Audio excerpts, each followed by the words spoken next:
पवित्र श्रीमद् भागवत गीता, पवित्र चारों वेद, पवित्र कुरान शरीफ, पवित्र बाइबल, पवित्र गुरु ग्रंथ साहिब, पवित्र कबीर साहिब की वाणी में छुपे हुए गूढ़ रहस्य अर्थात तत्व को जानने के लिए कृपया अवश्य सुनिए जगत गुरु तत्वदर्शी संत रामपाल जी महाराज के मंगल प्रवचन। परम पिता परमात्मा पूर्ण ब्रह्म सारी सृष्टि के रचनहार सुखदाई परमात्मा कबीर देव कबीर परमेश्वर अपनी प्यारी आत्माओं को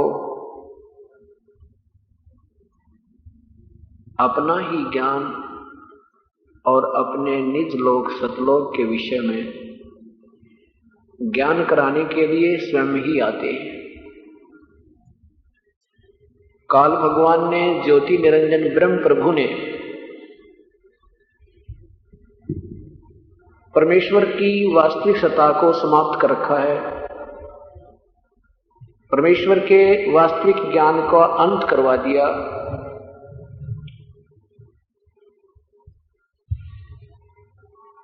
परमेश्वर कहते हैं, ये मुल्ला माया मग में बैठी हंसा चुन चुन खाई, ये ज्योत स्वरूपी कहे निरंजन में ही करता बाई, एक न करता दो ना करता नौ ठहराए बाई, और 10वां भी धुंधर में मिल जा सत कबीर दुहाई। जो पूर्ण परमात्मा है उसका तो कहीं जिक्र भी नहीं है, उनका तो कहीं नामो निशान नहीं है। और कहते हैं ये ज्योति निरंजन, ये भी अपने आप को कहता मैं भगवान हूं, मैं ही करता भाई, और एक न करता दो ना करता, ये 9 अवतार कहते हैं 9 भगवान बता दिए, और 10वां और आने वाला है। कहते हैं 10वां भी ऐसे ही मिट्टी में मिल जाएगा जैसे भगवान श्री कृष्ण भगवान श्री राम की यहां पर दुर्गति हुई, ऐसे ही 10वां अवतार आएगा। राजा हरिश्चंद्र जी की आत्मा होगी, नाम उनका निकलंक नाम होगा, और कलयुग के अंत में इन कर्तघ्नी प्राणियों को समाप्त करने के लिए आएगा, और ऐसे मारेगा जैसे परशुराम ने क्षत्रियों का विनाश किया था। ऐसे कर्तघ्नी प्राणियों को मारेगा, पाप का भागी होकर के फिर वो अपने कर्म को फिर स्वयं भी भोगेगा। ये काल का भयंकर जाल है। परमेश्वर हमें याद दिलाते हैं,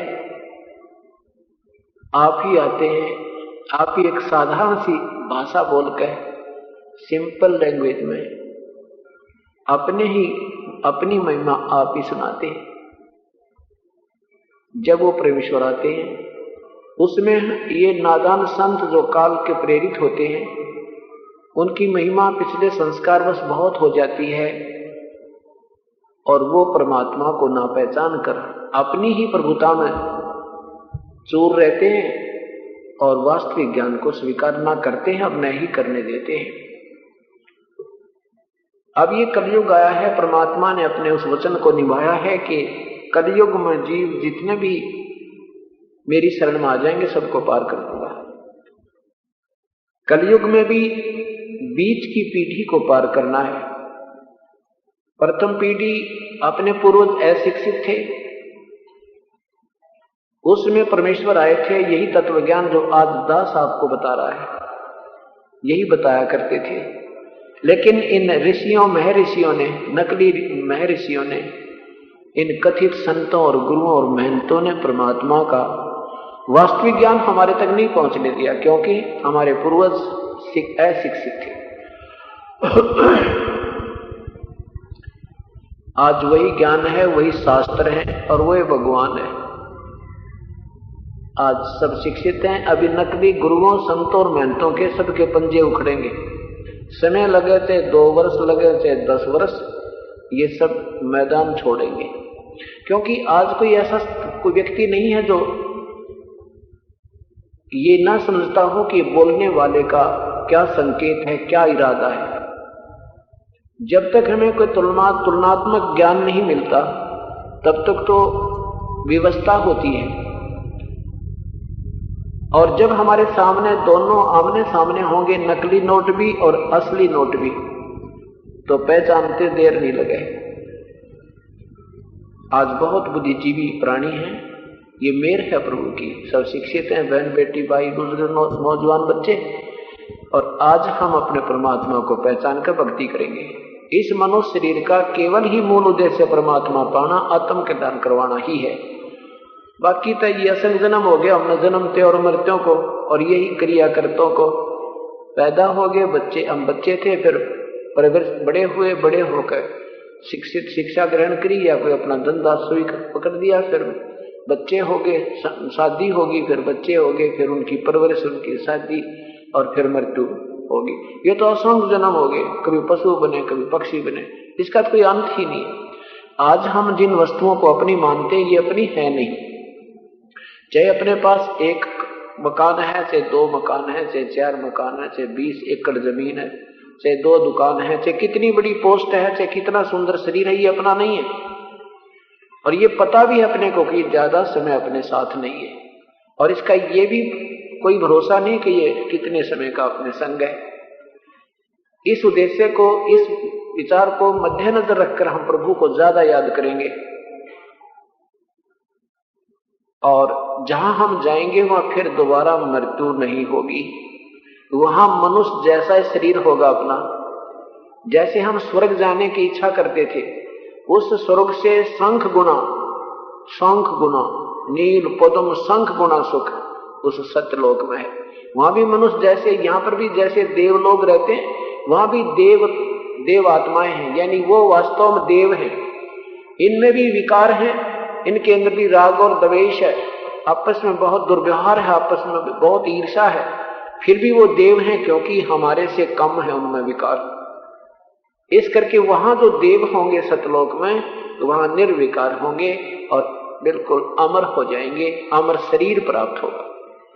उसके लिए प्रयत्न हमने अभी करना होगा। तो क्या बताते हैं, कबीर वो दिन याद करो, कबीरा वो दिन याद करो, ऊपर पग तल शीसे, इस मृत मंडल में आके तो भूल गया जगदीशी। हमें याद दिलाते हैं कि मां के पेट में ऊपर न पैर नीचे न सिर था तेरा, और उसमें कहता है भगवान मुझे बाहर निकाल दो प्रभु, सदा याद करूंगा आपको। मां के पेट में इस जीव को अपने पूर्व जन्मों का भी ज्ञान होता है, और इस जीवन में जो जो हमारे साथ घटनाएं घटनी है वो भी हमारे साथ इतिहास हमें याद होता है। अपने जीवन का भी पता होता है, कितने दिन का तेरा जीवन शेष है, तू जा रहा है जिस जीवन में। तो वहां तो इतनी तड़फ लगाता है कि एक बार बाहर जाते ही बस थोड़ी सी सोधी आओगी तभी लग जाऊंगा प्रभु तेरे चरणों में। और बाहर जब ये मां के पेट से बाहर आता है, ये ब्रह्मा विष्णु महेश के तीनों गुण एकदम 3 इंजेक्शन लग जाते हैं, ऑटोमेटिक प्रभाव है उसका। बाहर शरीर से मां के पेट का इफेक्ट नहीं है, ये वर है मालिक का, ये वरदान है। और मां के पेट से बाहर आते ही बिल्कुल ये मूर्छित हो जाता है, आंखें दिखें, इसकी सांस चलता दिखे। फिर इसको नए सिरे से पढ़ाया जाता है, ये तेरा पिता है, ये तेरी माँ है, ये तेरी बुआ, ये तेरा चाचा बोल दादा, और ये तेरा मकान, ये पशु, ये इसको पक्षी बोलते हैं। वो रिहर्सल करके इसको फिर शिक्षा दी जाती है, ये फिर नए सिरे से इसको पढ़ाया जाता है, इतना मूर्छित हो जाता है। इसीलिए परमात्मा फिर स्वयं कृपा बख्शने आते हैं, या तो स्वयं आते हैं हमारे जैसे दास की सेवा देते हैं आपको समझाने के लिए, और लेकिन हम इतने ज्यादा गहरे हो जाते हैं तीनों गुणों के दबाव से, हम फिर इन भगवानों की ही पूजा में लगे रहते हैं। क्योंकि जहां भी उत्पन्न होते हैं वहां जो पूजा की विधि होती है वो ब्रह्म तक की ही होती है, इससे ऊपर नहीं होती। और ब्रह्म से भी नीचे के देवी देवताओं के सतर की पूजाएं हमारे सब जगह चल रही होती है। तो हम उन पूजाओं पर इतने गहरे, इतने आश्रित हो जाते हैं जो तत्व ज्ञान हमारे समक्ष आता स्वीकार नहीं कर सकते। यही काल का भयंकर जाल है। इसको समझने के लिए सत्संग सुनना होता है और फिर साथ में भक्ति करे, प्रत्येक नियम निभाता रहे, अपने आप सब काम ठीक हो जाएगा। जैसे कहा कि जो भी जैसी साधना अब करेगा अंत समय में उसी साधना के प्रतिफल में वही स्थान, वही लोक, वही इष्ट स्थान, वही इष्ट प्राप्ति होगी। जैसे आज सुबह के सत्संग में आपको बताया था कि गीता जी के अध्याय नंबर 8 के मंत्र नंबर 5 और 7 में कहा कि अर्जुन तू मेरी भक्ति कर तो मुझे ही प्राप्त होगा, युद्ध भी कर और मेरा सिमरन भी कर। 8वें अध्याय के 13वें श्लोक में कहा कि मेरा तो ओम नाम है और कोई मंत्र ही नहीं है, और इस तरह तू जाप करते हुए प्राण त्यागेगा तो मुझे प्राप्त होगा। ये नियम है कि जो जिसकी साधना करता है अंत समय में प्राण त्यागता है उसी प्रभु को प्राप्त होता है। तो इस ज्ञान के आधार पर आपको केवल परमात्मा पूर्ण ब्रह्म ही नजर आएगा। आपकी आस्था उसी में इतनी दृढ़ हो जाएगी, आप किसी और इष्ट की तरफ सोच भी नहीं सकते, स्वप्न में भी कामना नहीं कर सकते, न ब्रह्मा जी की, न विष्णु जी की, न शिव जी की, न ब्रह्म की, न परब्रह्म की, न देवी की, न देवताओं की, न पितर, न भूतों से। इनसे कोई उम्मीद आप नहीं रखोगे, क्योंकि आपको ज्ञान इतना हो जाएगा कि ये इनसे हमारा काम सरय नहीं। और इन भगवानों की पूजा करते करते हमने असंख्य योग बीत गए, इनमें आस्था भी नहीं करनी है, क्योंकि इनमें आस्था जरा सी भी होगी तो भी हम इनके संग रह जाएंगे। हाँ, ये बुरे भी नहीं है, ये बुरे भी नहीं है, क्योंकि जब तक हम यहाँ रहेंगे ये हमारे सहयोगी हैं, ब्रह्मा विष्णु महेश और ब्रह्म। और नियम परमात्मा पूर्ण ब्रह्म ने बनाकर इनको दे रखा है, उस नियम के अंतर्गत ये कोई हेरा फेरी नहीं कर सकते, ये हमें पूर्ण सहयोग देंगे। जैसे पवित्र गीता जी में लिखा है कि अर्जुन जब तेरी बुद्धि नाना प्रकार के भ्रमित करने वाले शास्त्रों के ज्ञान से हटकर एक तत्व ज्ञान पर टिक जाएगी, तब तो तू भक्त होगा, तब तो तू योगी होगा, तब तो तेरी भक्ति करने जोगी आस्था बनेगी। नहीं तो जैसे भी कोई कह देता है कि ऐसा ठीक नहीं है तो ये साधक मान लेता है ऐसा भी होगा, दूसरा कहता है ये ठीक नहीं है ये ठीक है, तो फिर वहां भी संशय है, तो उसको हो सकता है वहां भी शंका उत्पन्न हो जाए और वो विचलित हो जाए। लेकिन इस तत्व ज्ञान के समझने के बाद आपको कोई भी डगमग नहीं कर सकता। जब तक हम निसंशय नहीं होंगे तो भक्ति अपनी चले नहीं। दूसरा उदाहरण दिया है कि बहुत बड़े जलाशय माने तालाब, बहुत बड़ा सरोवर जिसमें 10 वर्ष भी वर्षा ना हुए और पानी समाप्त ना हुए, उस बहुत बड़े तालाब के जलाशय के प्राप्त होने के उपरांत जैसी पुरुष की, जैसी व्यक्ति की आस्था उस छोटे जलाशय में रह जाती है, ऐसी तेरी श्रद्धा उस परम तत्व को जानने के उपरांत, पूर्ण परमात्मा के गुणों से परिचित होने के उपरांत अन्य प्रभुओं में रह जाओगी। कितना प्यारा और कितना निर्णायक उदाहरण दिया है कि जैसे हम पहले समय में केवल तालाब ही होते थे, उनका आसरा लेकर के ग्राम बसा करते थे, उन्हीं से सारा साल वर्ष पानी पीते थे, पशु भी उसी से पीते थे, उसमें अलग से पशुओं का पार्टीशन कर देते थे और सिंचाई भी करते थे, उन तालाबों से करते थे। और वो छोटा तालाब ऐसा होता जो 1 वर्ष वर्षा ना हुआ तो उसमें जल नहीं मिले और सब भूखे मर जाएं, अकाल स्थिति आ जाए, और उसके स्थान पर फिर बहुत बड़ा जलाशय प्राप्त हो जावे कि इसमें 10 वर्ष वर्षा ना हो तो भी पानी समाप्त ना हो, तो जो श्रद्धा उसमें बन जाएगी, उसके बाद उस छोटे तालाब में बुरा नहीं लगेगा वो तालाब, लेकिन वो प्यार, वो लगाव नहीं हो सकता, वो आकर्षण नहीं हो सकता जो उस बहुत बड़े तालाब में हो गया कि अब तो आनंद हो गए, चाहे 10 वर्ष वर्षा ना हो तो भी हमारा ये जल समाप्त नहीं होगा। ऐसे पूर्ण परमात्मा के गुणों से परिचित होने के उपरांत हमारी आस्था इन ब्रह्मा विष्णु महेश और शिव जी में, ब्रह्म में, पर ब्रह्म कति नहीं बढ़े।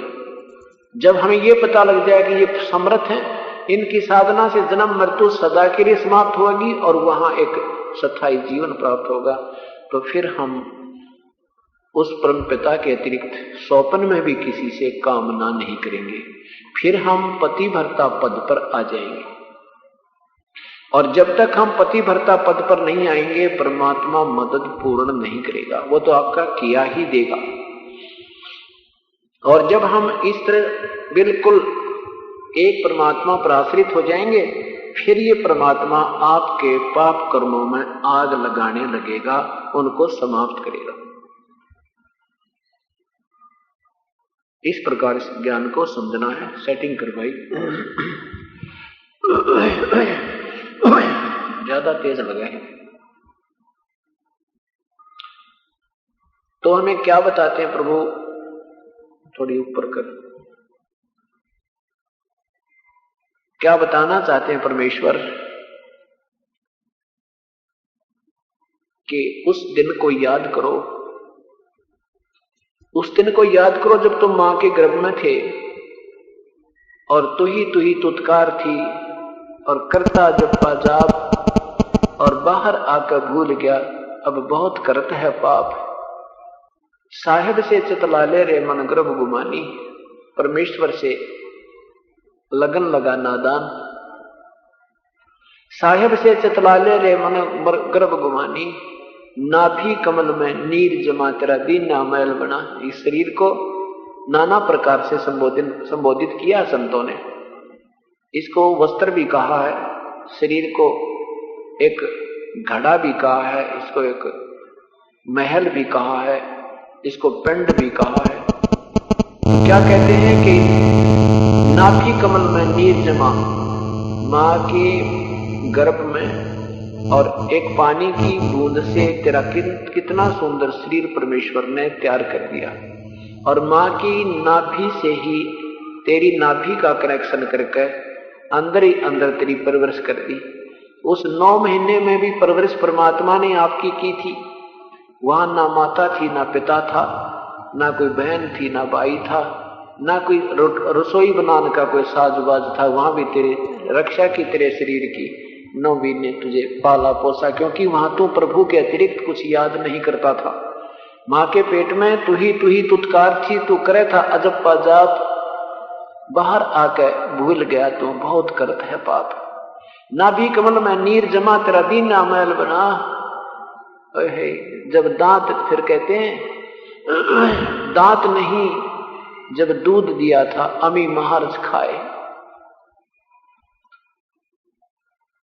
फिर क्या बताते हैं कि बाहर आया भरम बुलाया तो बाजे तूर सुनाए, दाई आई घुट्टी प्याई माता गोद पर खिलाया। और फिर क्या कहते हैं कि तू ही तो छोड़ दी इब चला अधम किस राह। और जो दिन आज सो काल नहीं रे आगे फिर धर्मराय, वो तू ही तो छोड़ दी अब चला अधम किस राह। अरे निकम्मे, मां के पेट में क्या हालत थी तेरी, बाहर आया और ये भूल गया भगवान ने। बूटी लावे, बीड़ी पीवे, ताश खेला, बकवाद करे, लूटा खसवटी, सारा दिन बौड़ी पगला की तरह न्यो कर दू, न्यो लूट लो, 2 के 20 हाँ, सारा दिन एक टूक की खातर, एक रोटी के लिए तू इतने प्रयत्न कर रहा है और आत्म कल्याण का तुझे और बिल्कुल ध्यान नहीं, और घना पछताएगा। क्या कहते हैं, जो दिन आज सो काल नहीं रे आगे फिर धर्मराय। आज हम मानव शरीर में हैं, ये गूंज क्यों हो रही है इतनी? ये कह क्या रखा है स्पीकर साथ आसपास, बोलना नहीं दे रहा है, मुझे गूंज बहुत हो रही है, सेट कर बेटा इसको अच्छी तरह। तो परमात्मा ये कह रहे हैं कि गूंज आओ, देखिए यहां भी गूंज बन रही है, वहां तक ठीक सुन रही होगी, यहां कोई स्पीकर आसपास रखे हैं वो हटाने पड़ेंगे। कि क्या बताते हैं परमात्मा कि तू ही ए भगवान, ए भगवान, ए परमात्मा। ये कहां से है, ये बंद कर बैठते हैं, ये हटा दे, कनेक्शन हटा इसका। कि तू ही तो छोड़ दिया अब चला अधम किस राह। मां के पेट में हे भगवान हे परमात्मा आप बिना मेरा कोई नहीं है, क्योंकि वहां कोई नजर नहीं आवत है, एक मालिक दिखे था। ठीक है, फिर क्या बताते हैं कि जैसे जो हाथी सिर धोनत है अगला जन्म सुझंत, इब कहेल नर करे तो सेवो पूरे संत। क्या बताते हैं कि हाथी ऐसे सिर मारता चलता है और हाथी को अपना नष्ट जीवन, नष्ट जन्म, अपना अगला आने वाला जन्म याद रहता है। और कहते हैं वो सिर मारता चलता है कि जय भगवान हे परमात्मा इब का मुझे मनुष्य शरीर मिल जावे तो पूर्ण संत की तलाश करके अपना पीछा छुटवाऊं, बहुत भक्ति करूं, कोई कुबद नहीं करूंगा। जो कुंजर सिर धूनत है अगला जन्म सुझंत, इब कहेल संत नर करे तो सेवो पूरे संत। परमात्मा याद दिलाते हैं कि हाथी जब फंस जाता है ना, उसके पकड़ा जाता है और माहौत उसके ऊपर बैठा होता है, तब उसको याद आती है तो गलत फंस गया, ए भगवान इब का मुझे मनुष्य शरीर मिल जावे तो पूरा संत तलाश करके भक्ति करूं। परमात्मा कहते हैं उस हाथी ने तो छोड़ देना और जंगल में छोड़ दे, वो फिर भूल जाता है, फिर याद नहीं करता परमात्मा को। जब भी याद नहीं करता कि मुझे आगे क्या बनना है, वो मस्ती मारे। वो जब याद करता है तब याद करता जब उसके ऊपर अंकुश लेकर बैठ जाते हैं, और वो एक कदम भी उस अंकुश वाले के बिना नहीं चल सकता। तो परमात्मा कहते हैं आपत्ति में तू परमात्मा को याद करता है और सुख में भूल जाता है, ये भी तेरी महाभूल है नादान। क्या कहते हैं परमात्मा, दुख में सुमरण सब करे भाई सुख में करे ना कोई, जय सुख में सुमरण करे तो दुख कहे को होए। कबीर सुख में सुमरण किया नहीं फिर दुख में करते याद, कह कबीरता दास की कौन सुने फरियाद। जब सुख रहता तब तो आंडी पाके फिरे, परमात्मा को याद नहीं करते। उसमें तो नाते रिश्ते और अपने ही बिजनेस व्यापार के अंदर ही ये प्राणी जीवन व्यर्थ कर देता है। कि जब ये प्राणी दुखी होता है उसमें तो प्रभु को याद करे, और सुख हो जा जब याद नहीं करता तो कहते हैं फिर भगवान नहीं सुनता। जैसे आप परमात्मा के चरणों में लगे हुए हो, ठीक है, कोई दुख में भी आ गया है, ये दयालु परमात्मा है, और सच्चे दिल से इसके चरणों में समर्पण होकर सच्ची लो लगाकर आप लगोगे तो आपका धीरे धीरे संस्कार उदय होगा, अच्छे संस्कार बनते चले जाएंगे। यहाँ पर वो प्राणी हैं जैसे किसी हमारे सेवक ने प्रार्थना की कि आप दुखी हो, आ जाओ हमारे भगवान के चरणों में, हमारे गुरुदेव के, हमारे कबीर परमेश्वर के पास आ जाओ। और वो नखरे करता रहा 1 वर्ष 1.5 वर्ष, जब बिल्कुल फांसी कर ली, अंत हो लिया, चारों तरफ से जवाब मिल गया, मेडिकल से भी, डॉक्टरों से भी, और वो जिन भगवानों की पूजा करता था उन्होंने भी जवाब दे दिया। फिर वो आते हैं यहाँ पर, उनकी कोई सुनवाई नहीं होगी, उनकी ही सुनवाई होगी। हाँ ठीक है, कोई दुखी है, नहीं पता लगा, और हमारा सेवक कहता है कि भाई आप आ जाओ परमात्मा के चरणों में, और बहुत राहत मिलती है। तो वो प्राणी अगर ऐसे सुनकर आ जाता, जैसे कोई रिश्तेदार है, मंदा कर भाई, अब कोई रिश्तेदार है वो आपको बताता है तो आपका दुश्मन नहीं है, उसका फर्ज बनता है एक बार देखा जरूर आके, चल भाई देखता हूं, सुनता हूं, और फिर उपदेश ले लेता है, तो उसको उसकी तुरंत राहत होती है। और जो ऐसे आता है जैसे 1 वर्ष हो गया, 6 महीने हो गए, कहते रहे, कई बहन भाई कहते हैं मुश्किल से ले हूं मना के इस नाम लेने के लिए, तो ऐसे मुश्किल से मना के लाने वाले को ऐसी तो उसकी श्रद्धा बनेगी, और फिर ये श्रद्धा नहीं बनेगी तो मालिक सुना नहीं। तो ये कुछ पता नहीं कैसी स्थिति आ गई, तो हमने उनको समझाना चाहिए कि देखो हृदय से चलोगे तो मालिक सुनेगा, नहीं तो नहीं सुनेगा। अब यहाँ ऐसे भी केस आपको बताता हूँ कि शरण में आते ही उनको सुख हुआ, ऐसे भी हैं कहते हैं जी हमने 6 महीने हो गए, मेरे को राहत नहीं मिल रही, तो वो या तो दोगलेपन तो चले। दोगलापन कैसे होता है कि ना तो उन देवी देवताओं का दरिया ढके उठाते, डरते कहीं नहीं उठा दें, बाद में दिक्कत हो जावे, ये कोई न कोई त्रुटि रखते हैं हम, तब तक ये मालिक आपकी कतई नहीं सुने। क्या बताते हैं? या फिर हम कोई बीच में गड़बड़ कर जाते हैं, कहते हैं 100 वर्ष तो सतगुरु पूजा, एक दिन आनो पासी, वो अपराधी आत्मा फिर पड़े काल की फांसी। 100 वर्ष तो ये साधना कर लो जो हम बता रहे हैं, और एक दिन जब और पूजा कर दी, आप कहते हैं गए काम तय, आपकी सारी कैंसिल कर देगा भगवान। तो इस प्रकार हमने बहुत सावधान रहना पड़ता है, और जब तक हम सावधान नहीं रहेंगे बात नहीं बनेगी।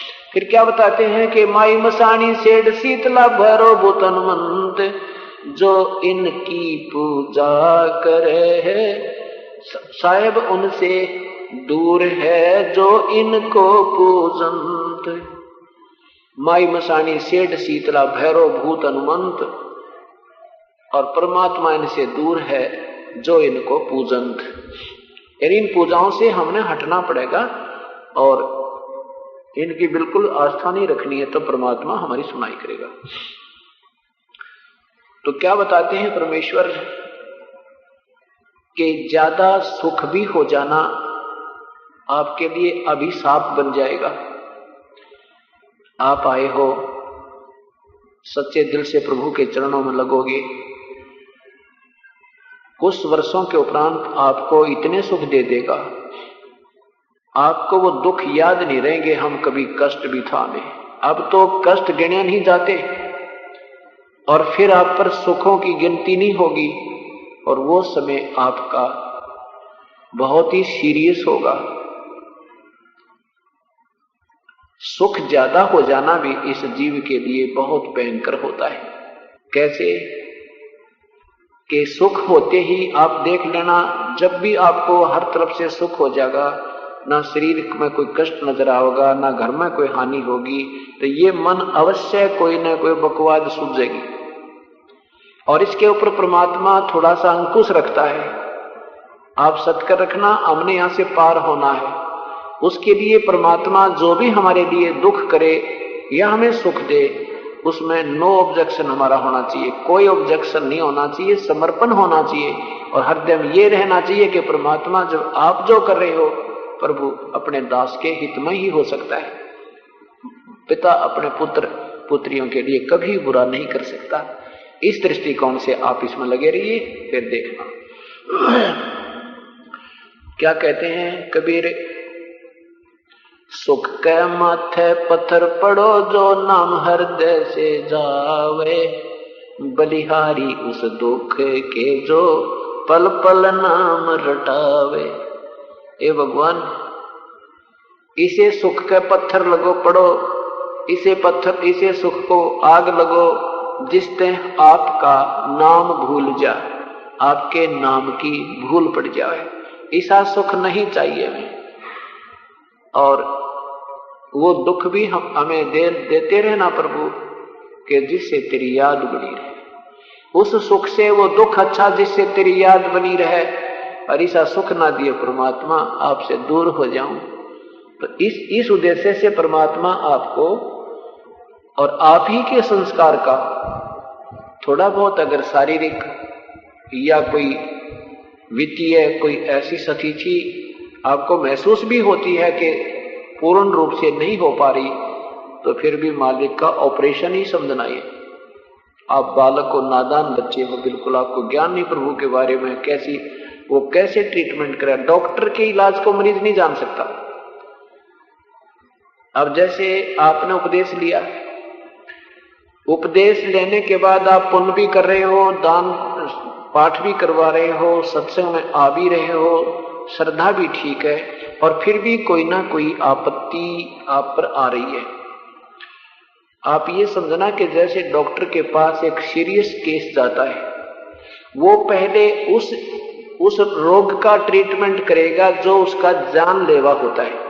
बाकी चाहे चीज भड़क की तो थोड़ी बहुत बनी रहे तो बनी रहे, वो परवाह नहीं करता। वो पहले उस रोग का इलाज करेगा जिससे आपकी जान ना चली जाए। उठाओ बाद में देखता है। ऐसे ही हमारे जो सीरियस पाप कर्म होते हैं, परमात्मा पहले उनकी रोक बनाता है, और हम फिर ये छोटे छोटे फिर भी रह जाते हैं, उनकी भी ज्यादा चिंता बना देते हैं, एक ही रट लगाते हैं। ये नहीं हुआ जी, फलाना नहीं हुआ। अब ज्यादातर बहन भाई क्या, एक बहन बेबेर ज्यादा करती हैं, जो कहती सिर में दर्द दाई और घना रहे, बाई और थोड़ा रहे, 2 दिन हो गए जो ना भूख ना लगती। ये कोई प्रार्थना भगवान के सामने करने की बावड़ी कही की, क्योंकि हम दुखी इतने हो लिए, हम परेशान इतने कर दिए इसने काल ने, जैसे कुत्ते का लठ मार दिया करे ना 1-2, और फिर उसकी हिम्मत ना रहती उठने की, वो बेचारा पड़ा पड़ा जरा सा भी कहीं आहट हो जाए ना, खुड़का दुड़का कहीं हो जा गली में, वो उठता नहीं, फिर पड़ा पड़ा दूर से ही रोने लग जाता है। तो अब हमारी ऐसी दुर्गति कर रखी इस काल में, युगों युगों हो गया, आज नहीं, अब हमें जरा से भी कोई आपत्ति आती दिखे हम बुरी तरह रोने लग जाते हैं। ये दोष नहीं, इसका थोड़े से दिन में आपका दिल डटने लगेगा, आपके ऊपर ऐसी आपत्तियां आएंगी आप सोच भी नहीं सकते, परमात्मा ऐसी मेहर भी कर दोगे आप, और फिर देखना आपका कैसे उम्मीद, कैसे श्रद्धा बढ़ेगी। एक भक्त ने एक छोटी सी पर्ची दी अभी एक सेवक को, उसने क्या लिखा है कि मैं 19, 20, 21 को यहां आया हुआ था सत्संग में। इस भक्त ने लिखा है कि मैं आसाराम राजमिस्त्री, गांव कुड़ीला, जिला टीकमगढ़, मध्य प्रदेश का रहने वाला हूं। प्रति माह के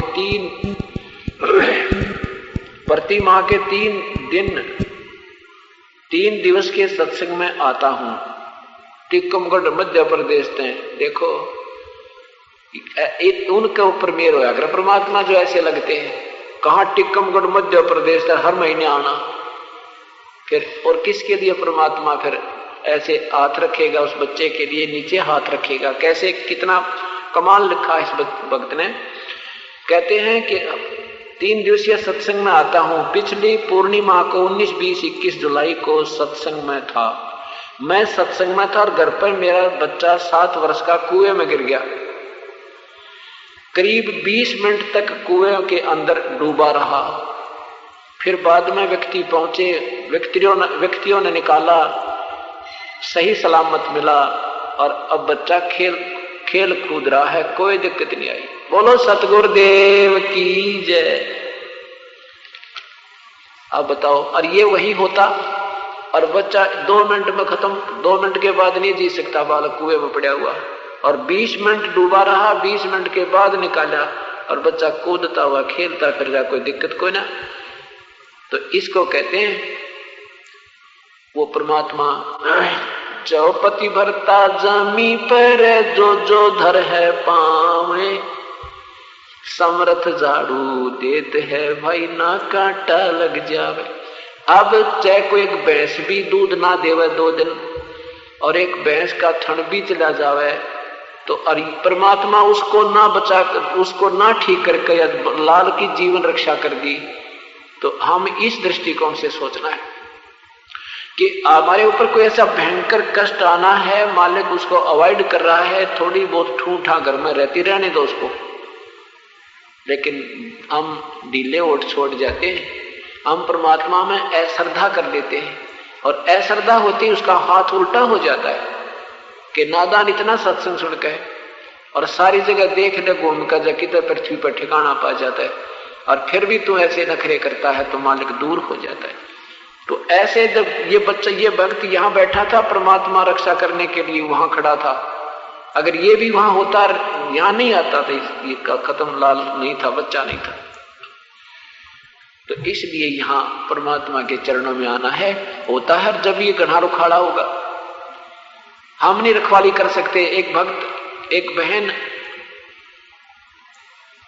एक बेटी अपने मायके आ रही थी, छोटा सा बालक जो ज्यादा से ज्यादा 1 वर्ष का होगा, वो बैठा बैठा खेल रहा था, अपनी माँ के साथ बातें कर रही थी, चौबारे में बैठी, वहां एक पंखा ला रखा था नीचे खड़ा, छोटा सा पंखा, और उसका तार जमीन पर पड़ा हुआ था, उस बच्चे ने वो तार पकड़ दिया। माँ बेटी बातें कर रही हैं, बच्चा वहां मरा पड़ा है, हाथ तो पकड़ दिया, खत्म हो गया।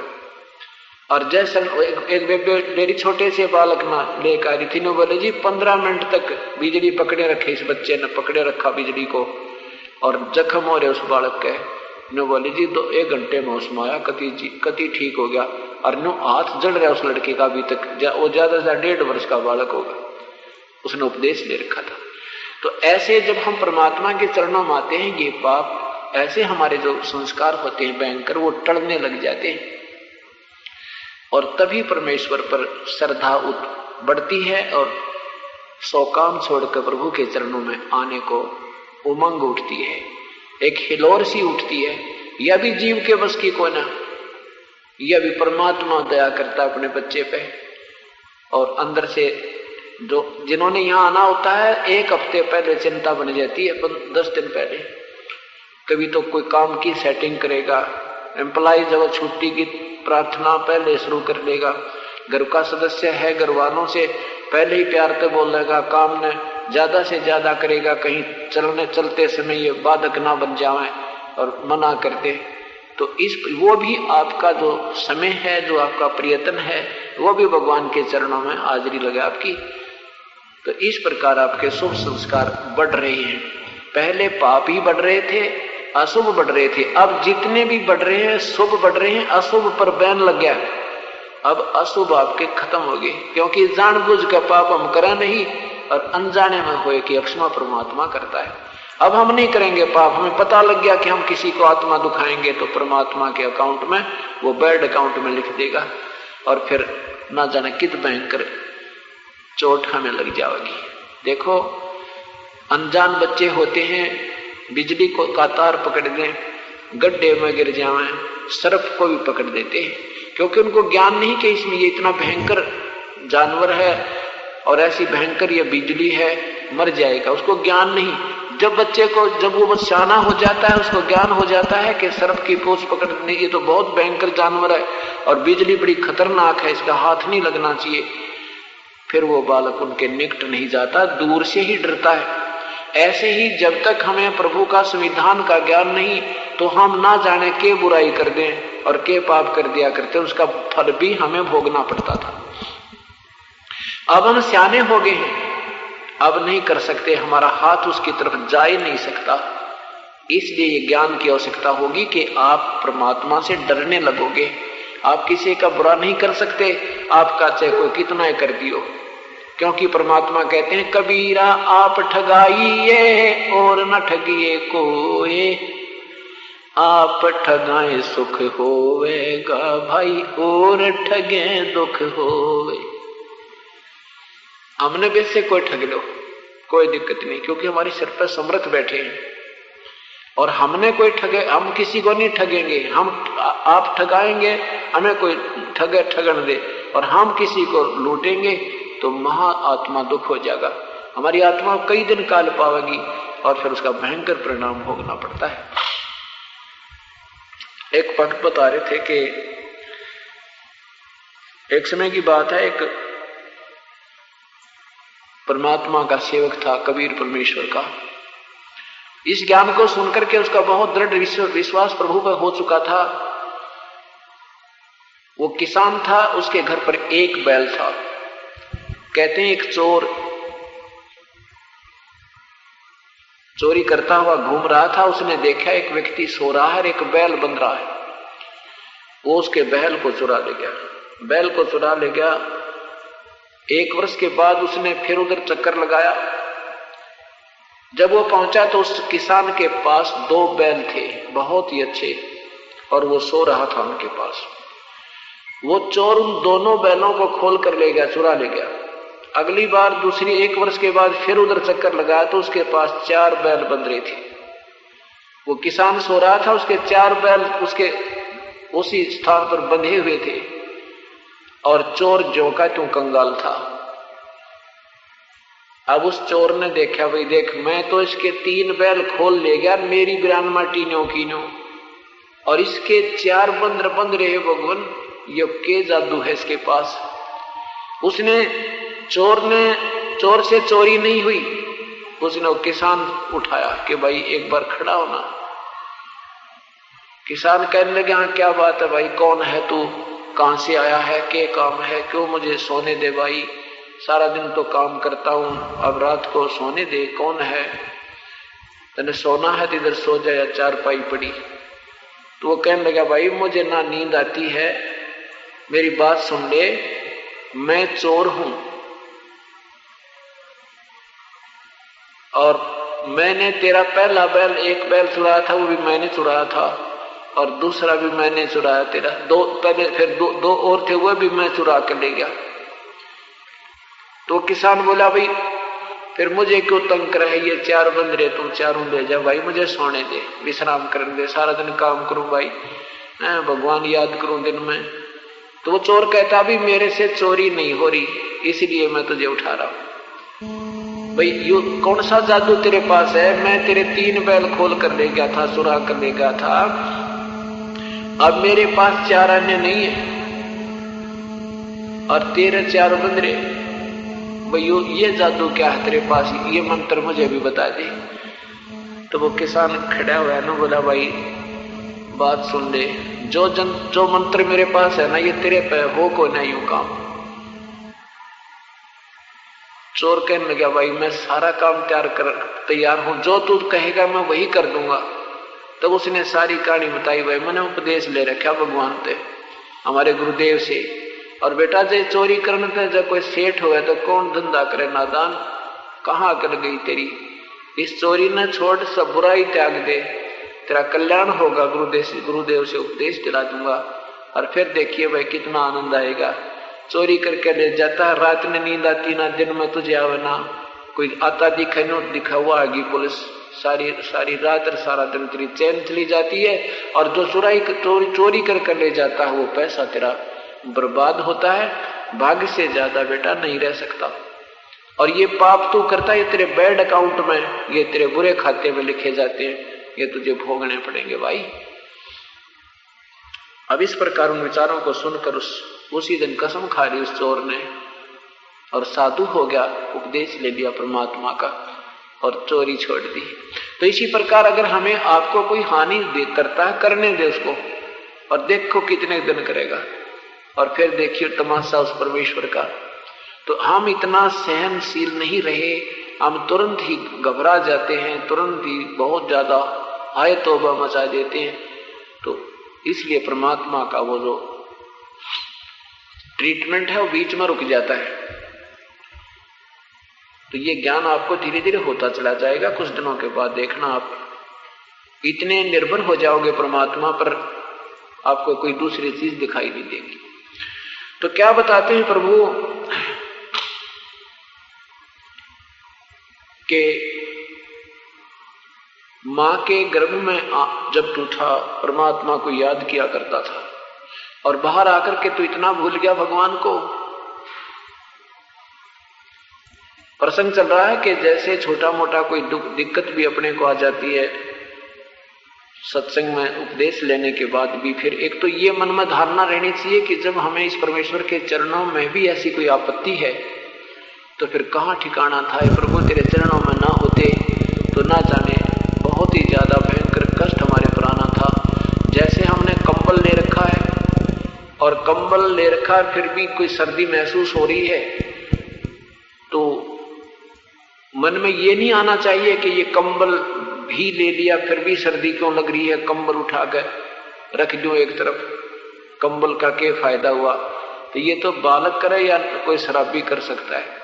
तो आप अभी बालक हैं, इस मार्ग पर लगे हो, आपने उपदेश ले लिया, दान भी कर रहे हो, पुण्य भी कर रहे हो, और आपके मन में आपके ऊपर फिर भी कोई न कोई आपत्ति थोड़ी बहुत आ रही है, तो ये नहीं मन में आना चाहिए कि नाम ले लिया फिर भी ऐसे क्यों हो रहा। नाम से तो आपको बहुत प्रोटेक्शन हुआ है, बहुत बचा हुआ है। कंबल ने अपना काम किया है, और कंबल उतार देगा तो नमूनिया हो जाएगा आपको, और ज्यादा भयंकर काम बनेगा। तो इसलिए परमात्मा के नाम की ओट छोड़नी नहीं चाहिए। उसके लिए क्या बताते हैं परमात्मा, द्वार धनी के पड़ा रहे भाई, धक्के धनी के खावे, 100 काल झकझोल ही पर द्वार छोड़ नहीं जावे। अपने मालिक के चरणों में पड़ा रहे, चाहे दुख भी आता है आने दे, और 100 काल झकझोल ही, चाहे अपने कर्मों के जो चक्कर हैं चाहे कितने आपके ऊपर आपको पीड़ित करें, पर द्वार छोड़ कर नहीं जाओ। फिर आप देखना कितने प्रसन्न होंगे परमात्मा। कहते नुक्ते ऊपर रिझ जाएगा रे, कोट कर्म जड़ जा तुम्हारे। ये नो देखेगा कि जब आपत्ति खूब, कहते हैं परमात्मा के भक्ति भाव भादो नदिया सभी चलन गए, श्रीता सोए जानियो भाई जेठ मास ठहराए। अब जब तक आपको सुख हो रहे हैं तो आप बिल्कुल सही चल रहे हो, भाई भगवान पड़ा है, कबीर साहब जैसे तो प्रभु नहीं है, बहुत ही आनंद आ रहे हैं। और कोई भयंकर क्रम की कोई ऐसी दिक्कत आनी है और वो थोड़ी बहुत कष्टदायक हो रही है, और फिर जब ढीले उठ छोड़ दिए, अर्थात फिर अश्रद्धा प्रभु में कर दी, तो वहां बात बिगड़ जाएगी। उसके लिए क्या संकेत दे रहे हैं कि जैसे भादवे में वर्षा बहुत होती है, और भादवे की वर्षा में छोटे छोटे नाले भी एक बहुत बड़ी दरिया का रूप धारण करके ओवरफ्लो होकर और बहुत लंबे चौड़े में बहने लग जाते हैं, बड़ा दरिया नजर आता है। और जब वो वर्षा रुक जाती है, उनमें पानी ना पावे, तो परमात्मा कहते हैं कि जब आपके ऊपर परमात्मा की मेहर की वर्षा हो रही है, तब तक तो तू भक्त नजर आ रहा है, और जब वह मेहर रुकगी, फिर तेरी औकात का पता लगेगा तू कितना भगत है। परमात्मा कहते हैं जैसे भक्ति भाव भादो नदी सभी चलन गहराए, और श्रीता सोए जानिए जो जेठ में ठहराए। दरिया उसी को कहते हैं जिसमें ज्येष्ठ मास में, जून के महीने में जल पानी चलता पाया जाए, उसमें बाकी सब छोटी मोटी दरिया नदियां, छोटी मोटी ये नाले सब सूख जाते हैं। तो परमात्मा कहते हैं कि तू तेरी भक्ति का और तेरे भक्तपने का जब पता लगेगा तो कितना भगत है, कि जब कोई आपत्ति का समय भयंकर होगा और परमात्मा आपका प्रोटेक्शन कर रहा होगा, और फिर भी तुझे महसूस हो रहा होगा कि ले बता क्या फायदा हुआ, और पिछले उन भूल जाएगा तो उन सुखों को जो आपको कितने दिए थे। और उस समय अगर तू ठीक ठिकाना डटा रहा, अगर तेरे अंदर अश्रद्धा ना उत्पन्न हुई, जब पता चलेगा तू दरिया है यानी भक्त है, या उस सुखों की लहर में ही तू भगत नजर आवा था।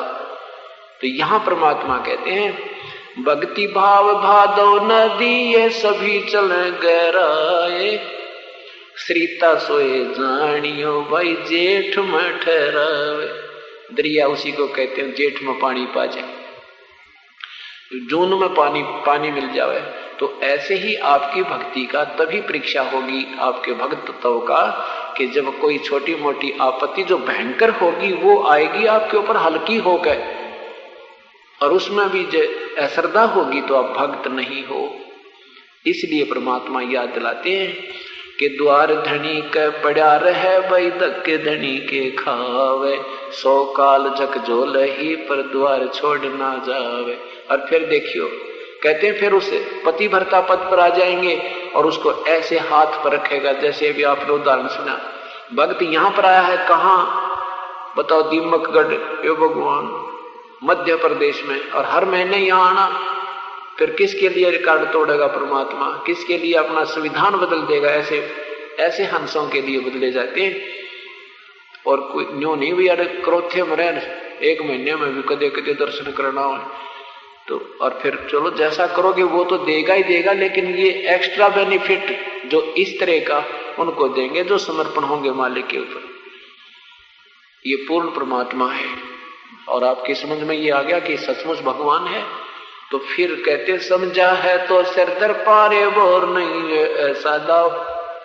अगर समझ गया है ना कि भगवान है और इस परमात्मा बिना कति ठिकाना नहीं, इस प्रभु के बिना जीव मोक्ष नहीं, इस प्रभु के बिना कर्म का दंड कट सकता नहीं, और ये भक्ति और ये मार्ग और ये ज्ञान और ये संत ये फिर मिलन का नहीं, और ये मनुष्य शरीर का पता नहीं फिर कहाँ मिला। ओवत वरना ओवत मनमाना के राखित ऐसे स्थान पर उत्पन्न हो जा जहाँ राम नाम का जिक्र भी ना पावे।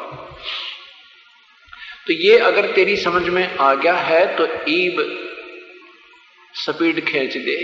कहते समझा है तो सिर दर्पा और बौर नहीं रे ऐसा दाव। ये तो कोई बाई चांस सूत बैठा बना, ये एक दाव लगा है, एक मौका लग गया आपका यहां से पार होने का।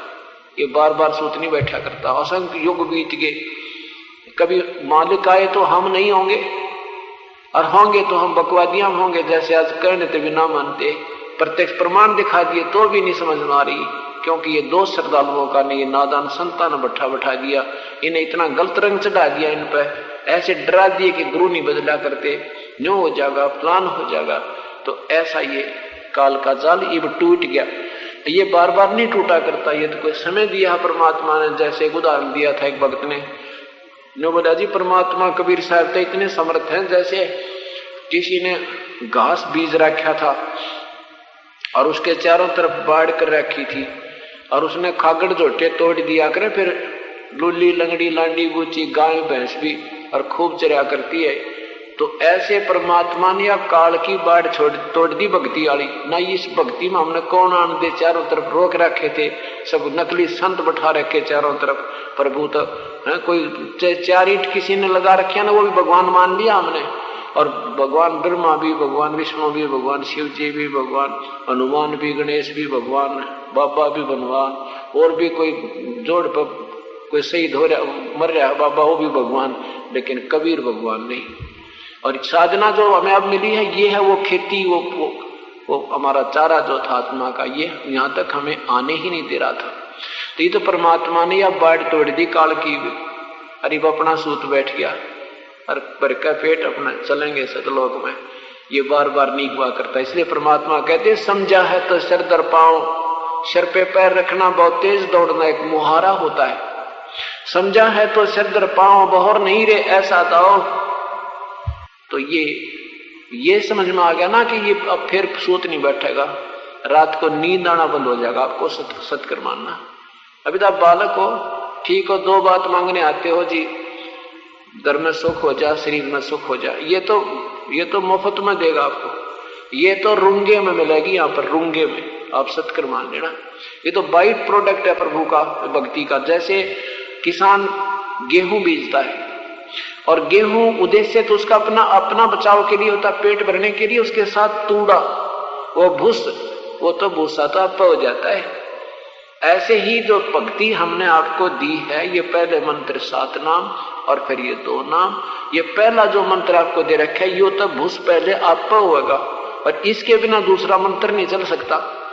तो ये तो आपको अब आप मिलेगा, बिना मांगे मिलेंगे, और फिर ठाठम ठाठ हो जाएंगे। और जो 2 मंत्र का जाप है ये आपका यहाँ से ऋण मुक्त होकर सतलोक जाने का है। और तीसरा मंत्र सतलोक में पूर्ण ठिकाना पाने का है, वहां बीजा लगेगा आपका। तो इस तरह हम जो पहला मंत्र आपको देते हैं ये यहाँ के डमडमेने आपके न सारे सेट कर देगा। और इसमें प्रथम और लास्ट जो मंत्र है ये साथ में आपकी उस यहाँ से निकलने की कमाई में भी मदद करेगा। तो इस प्रकार जो दूसरा मंत्र आपको दिया जाता है ये ब्रह्म का जाप है एक, और दूसरा परब्रह्म का है। इन दोनों भगवानों से के ऋण से मुक्त होंगे। जैसे पवित्र गीता जी अध्याय नंबर 18 के मंत्र नंबर 66 में कहा है कि सर्वधर्मान परित्यज माम एकम शरणम व्रज। अरे नादाना ने उल्टे अर्थ कर दिए इसके, उल्टा, क्योंकि इन्होंने श्री कृष्ण जी से ऊपर कोई भगवान दिखाई ना दिया। और ये श्री कृष्ण जी तो बोल ही नहीं रहे थे, श्री कृष्ण जी के शरीर में युग काल बोल रहा था ब्रह्म। ये ब्रह्म कहता है कि मेरी सब पूजाओं को, धर्मान माने धार्मिक क्रियाओं को, जो कौन सी है धर्म ब्रह्म की साधनाएं, ओम नाम का जाप, बस दूसरा मंत्र नहीं। और इसमें 5 यज्ञ, ये 500 यज्ञ जो मेरे निमित्त तूने करनी है, इनका जो भी फल है वो मुझे छोड़ दे। और फिर एकम शरणम व्रज, एकम माने अद्वितीय, जिसका बराबर दूसरा ना हो। जैसे ताश के खेल में एक का होया करे तो कहते हैं उस बादशाह ने भी काट दे। तो ऐसे एकम माने जो दूसरा ना हो, उसके बराबर दूसरा ना हो, उस अद्वितीय की शरण में व्रज माने चला जा। और इन नादानों ने कर दिया तो मेरी शरण में, मेरे सारे कर्मों ने छोड़कर, धर्मों के कर्मों ने छोड़कर मेरी शरण में आ जा। अपनी शरण के लिए तो कह रहा है सबसे घटिया है, तूने परम शांति चाहिए तो उस परमेश्वर की शरण में व्रज माने जा। फिर अहम तवा सर्व पापे भय मोक्षामि, मां सोच फिर मैं तुझे सब पापों से मुक्त कर दूंगा, तू चिंता मत कर। अब जैसे हमने किसी का ऋण दे रखा और वो कहता भी तू जितना तेरे पास धन है वो मेरा दे दे, कर्जा उतार दे, मैं तुझे ऋण मुक्त कर दूंगा, नहीं तो कति नहीं जान दू बांध कर रखूंगा। तो उसका हम ये ओम नाम का जो जाप है, जो 2 मंत्र के सतनाम में, वो इसको छोड़ देंगे। सर्वे धर्मान परित्यज्यमाम, मेरे लेवल की, मेरे सतर की जो पूजाएं हैं वो मेरे में छोड़ के उस परमात्मा की शरण में जा, फिर मैं तुझे मुक्त कर दूंगा। तो ये दूसरा जो मंत्र आपको इस काल के से मुक्त करवाओगा, और दूसरा जो मंत्र है सतनाम में, जो सांस के सिमरण में, ये पार ब्रह्म के लोक तक पार कराओगा। और तीसरा जो मंत्र है ये तब कामयाब होगा जब आप बिल्कुल यहां से ऋण मुक्त होने के योग्य हो जाओगे, तब तीसरे मंत्र की गति आपसे चलेगी ना, वो स्मरण भी ना हो आप तक। कई बहन भाई जल्दी कर देते, रीस ले कर देगा, तीसरा नाम बुढ़िया कह दिया होगी, वो तीसरा कर देगा, तेरा बोलने तक तो सीखा नहीं, तुमने मांगो भगवान, तुम तीसरा तो प्रभु प्राप्त करना है, तो बोलना सीखना, हर चीज की स्थिति होती है। तीसरा नाम तो ये दास देगा जब मेरी आत्मा मानेगी, और नहीं तो दूसरा लिए भी अगर आप मान लीजिए कोई कहे मतलब बुढ़ा हो गया, नहीं के बरा 2 दिन का हो 10 दिन का, मुझे तो दे ही दो, ऐसे नहीं होता ये काम। अगर ये 2 मंत्र का जाप भी आप लेते, और पहला मंत्र भी अगर किसी ने ले रखा तो भी प्राण त्याग दे, मनुष्य शरीर गारंटीड है, और दूसरा ले लिया, दूसरे में मान लो 1-2 वर्ष चाहे 10 दिन भी जाप कर दिया आपने, तो अभी मनुष्य शरीर तो कहना है कि तो तुरंत है, बहुत बड़ी जन्म हो गया तो मन मान के राजा बन जाओ, कितनी बड़ी पोस्ट मिल सकती है। मतलब जिन जो पहले आप साधनाएं करते थे वो तो जमा विरुद्ध थी, उनका कितना लेखा नहीं था, क्योंकि वो शास्त्र विरुद्ध थी। और इसमें 2-4 वर्ष आपने जो कर दिया तो मन माने सैकड़ों वर्ष हो जाओ, जन्म हो जाओ आपके मनुष्य के ठाठम ठाठ रहे। और प्रथम मंत्र की जैसे हम इनका ऋण मुक्त हो जाते हैं, और फिर भी आपकी कमाई बहुत बच जाएगी, उसकी आपने ध्यान रखना है। जैसे ये ज्ञान आपको दिया जाता है, आप यहां से शरीर छोड़ गए, पहला मंत्र जाप आपने 4 महीने कर लिया और किसी का सूत बैठ गया, उसी दौरान मृत्यु होने का, मतलब कोई ऐसी रजा, वह भी दाता की कृपा होगी, नहीं तो क्योंकि या फिर हमारे में थोड़ी बहुत त्रुटि होगी, वो मदद नहीं कर पाएगा। तो मान लीजिए आप ऊपर जाओगे तो इस 4 महीने की कमाई में इस पहले मंत्र के जाप से आपको मनमाने ब्रह्मा के लोक में कितना सुख दे देंगे, कितने दिन तक देव बन जाओगे, और फिर आप उसको भोग कर फिर विष्णु जी के लोक में जाओगे, फिर शिव जी के लोक में, फिर माता के लोक में, और फिर गणेश जी के लोक में, ऐसे सारे गण बन जाओगे। लेकिन उस समय आपको ये ज्ञान काम देगा जो आपको दिया जा रहा है, वो क्या आएगा, वहां जाके आपके मन में न्यू आओगा, गुरुजी तो न्यू क्या करते भाई, इन लोगों में तो हमने आना ही नहीं और ना यहाँ रहना, ये तो अपनी मलाई खावांगे, अपनी ही जेब कटे, फिर हम 84 लाख योनियों में जाएंगे। अगर तुझे वहां भी याद आ गया ना मेरे ये ज्ञान, अगर आपको वहां भी मेरी ये बात याद आ गई कि हे भगवान हमने तो यहाँ रहना नहीं, गलत आ गए, तो वहां भी परमात्मा कहते हैं अगर मुझे याद करेगा ना, ये बात ना भूलेगा तू जो अब तुझे ज्ञान दिया जा रहा है, तो तुझे वहां भी छुटवा दूंगा। और जो 2 मंत्र का जाप 4 वर्ष आपने कर लिया, 1 वर्ष कर दिया, 2 वर्ष का, इसकी तो कहना है कि आपने महास्वर्ग में काल ने इस यहाँ एक नकली सतलोक बना रखा है, ब्रह्मलोक में सतलोक अलग, उस नकली सतलोक में मन माना आपको 2000 युग तक वहां रख दे, इतनी कमाई हो जाएगी दूसरे मंत्र की।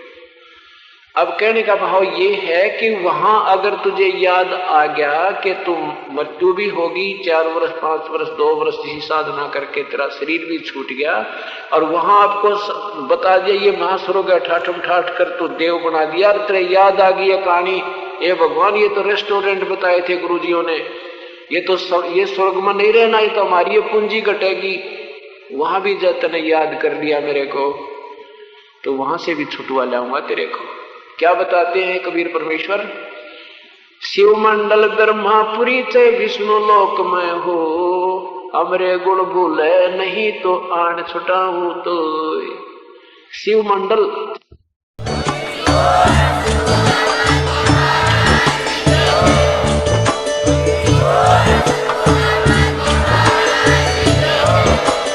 आप सुन रहे थे जगत गुरु तत्वदर्शी संत रामपाल जी महाराज जी के मंगल प्रवचन। अधिक जानकारी के लिए विजिट कीजिए हमारी वेबसाइट www.jagatgururampalji.org। संत रामपाल जी महाराज जी के शुभ आशीर्वाद से पूरे विश्व भर में 500 से भी ज्यादा नाम दीक्षा केंद्र हैं, जिन पर संत रामपाल जी महाराज जी द्वारा ऑनलाइन निशुल्क नाम दीक्षा दी जा रही है। अपने नजदीकी नाम दीक्षा केंद्र का पता करने के लिए संपर्क करें 8222880541।